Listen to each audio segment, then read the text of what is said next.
The Swedish Institute for Health and Healthcare Economics calculated in 2017 that the total societal cost of smoking in Sweden was approximately 31 billion Swedish crowns. This equates to the cost of the primary care in the whole of Sweden for the same year. In other words, a smoking ban could potentially fund the expenses for all general practitioners and nurses nationwide.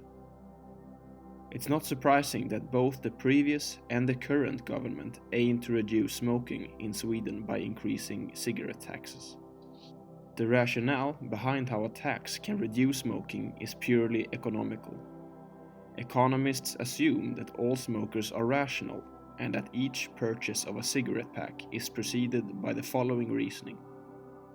Okay, a pack of 20 cigarettes costs 40 crowns, but since I value the experience of each smoked cigarette at 3 crowns, it's a good deal for me to buy the cigarettes. I get a value of 3 times 20, which is 60, while I'm only paying 40. If every smoker thinks exactly like this, it's a simple matter to reduce smoking. You just have to raise the tax so that the new price of a cigarette pack is 70 crowns. After that, smokers will quit smoking and instead buy cucumbers or quinoa with the money. Does reality work this way? Yes, to some extent. In my example, I exaggerated a bit, but on the margin, smoking will decrease if the tax is raised. Some will find it too expensive and quit entirely.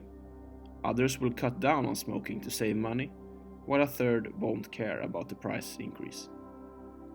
For a tax to successfully change behavior, it's crucial that consumers have an alternative.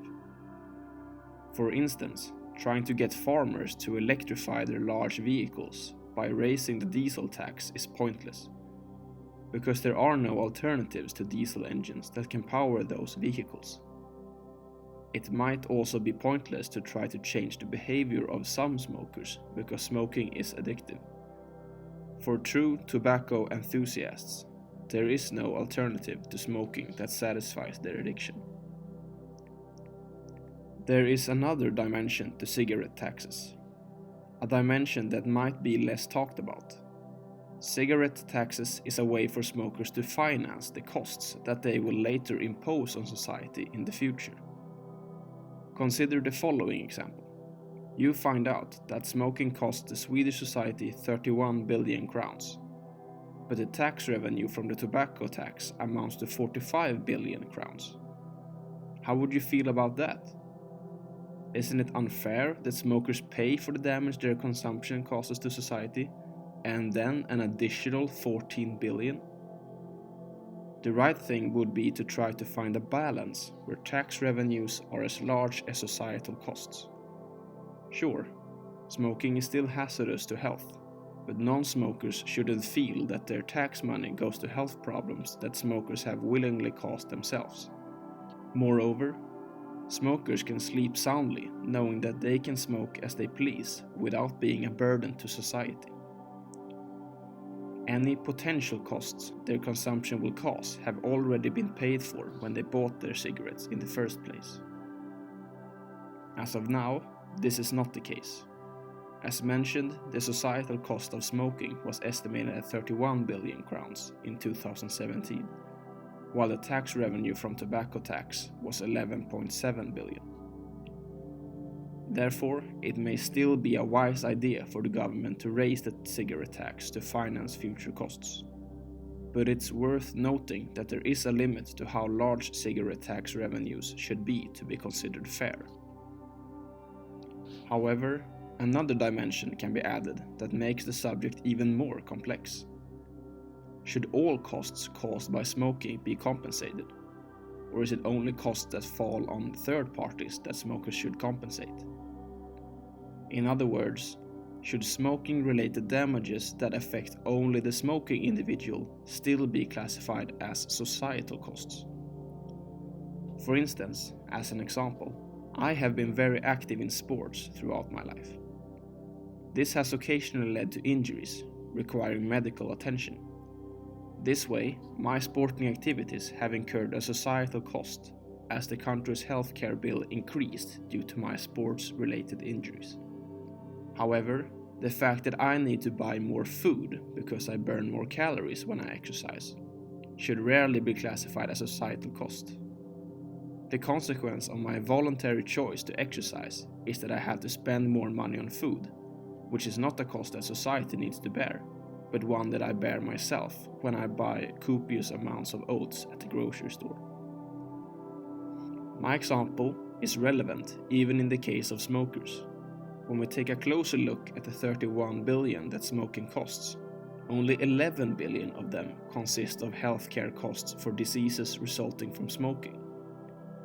In other words, the most direct cost of smoking, the diseases that arise from smoking, is entirely financed by the cigarette tax.